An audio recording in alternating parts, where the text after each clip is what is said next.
My husband is cheating on me. I know this for certain. He's doing all the things a cheating spouse would do. He has taken off his location tracker, he has been ignoring me, staying out late with work buddies, has all the excuses for everything. I know what this is. I don't know with who, but I know he is. I talked to my mom about this, and she mentioned how my sister has been doing the same thing. I have two sisters. One is married and has kids, Ray, and the other is in her freshman year of college and still lives at home, Emma. Mom says Emma has been doing all the same stuff that my husband has been, and doing it at around the same time. Emma and my husband have always gotten along, but now that I look back, it almost seems like they get along too well. My husband and I are expecting our first. It's been a good marriage until a few months ago when things started to get rocky.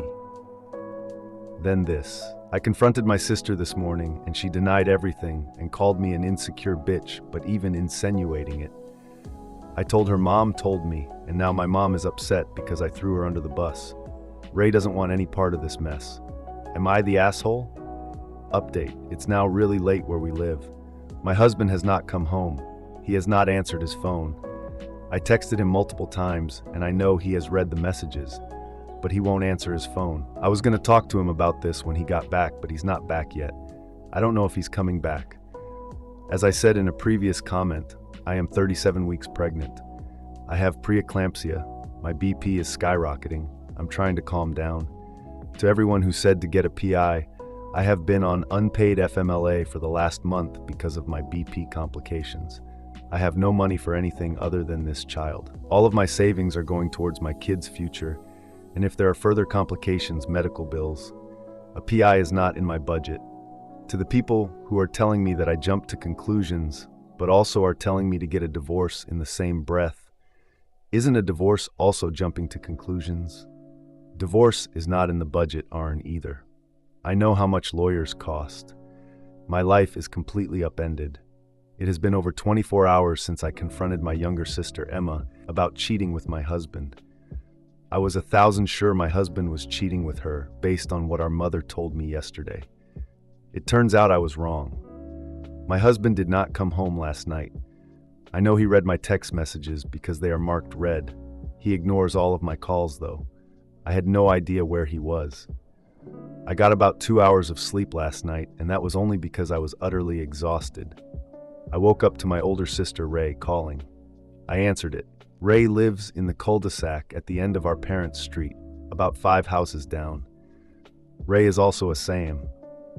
Ray started by apologizing over and over again, which just made me nervous. And when I pressed her, she said she was sorry for not telling me when she knew for certain that my husband was cheating with our mother. I will admit, I barely can remember what was said because of the shock, but I'm trying my best to write it to remember it for the future. Ray said that this has been going on for a few months, so that would be before me and him were actually married. She says that Emma would leave to go to night classes or hang out with friends, and about 20 minutes later, my husband would pull up to our parents' house. He would stay there for an hour or two, and then leave before Emma got back. Ray said this happened multiple nights a week now, whenever Emma and our dad were gone. Our dad works long shifts at night. He would have no idea. We know Mom probably has location tracking for Emma, which is how they knew where she was. We don't know if Emma took that off yet. Emma obviously is not happy with me, so I can't ask her. The most damning thing is that Mom went out last night and didn't return until the morning before Dad got home from work. Ray texted her asking if everything was okay, and Mom said that a friend of hers was sick and needed comforting. Emma also did not come home last night, but that's probably because she is pissed and hurt and needed to be around friends. I will apologize to her, but I can't without telling her what's going on. Ray keeps apologizing, saying that she just didn't want to get involved and it wasn't her business. She also called me an asshole for confronting Emma and says that by doing that, I'm tearing the family apart. She has forbidden me from telling Dad, saying she'll never forgive me. I feel like Dad has the right to know. I know how it feels to have someone do this to you and to have the information withheld. I'm not going to say anything until I have concrete evidence because I learned my lesson. But would I be the asshole if I told my dad and Emma what is happening? Update. I've had nothing but time to think. I've been alone in my house, reading comments, figuring out how I'm going to do everything. I'm overwhelmed and I'm fatigued inside out, and I'm too tired to freak out anymore. My soon-to-be ex-husband called me. He sounded like he had been on a bender and was hungover, slurring his words, repeating things.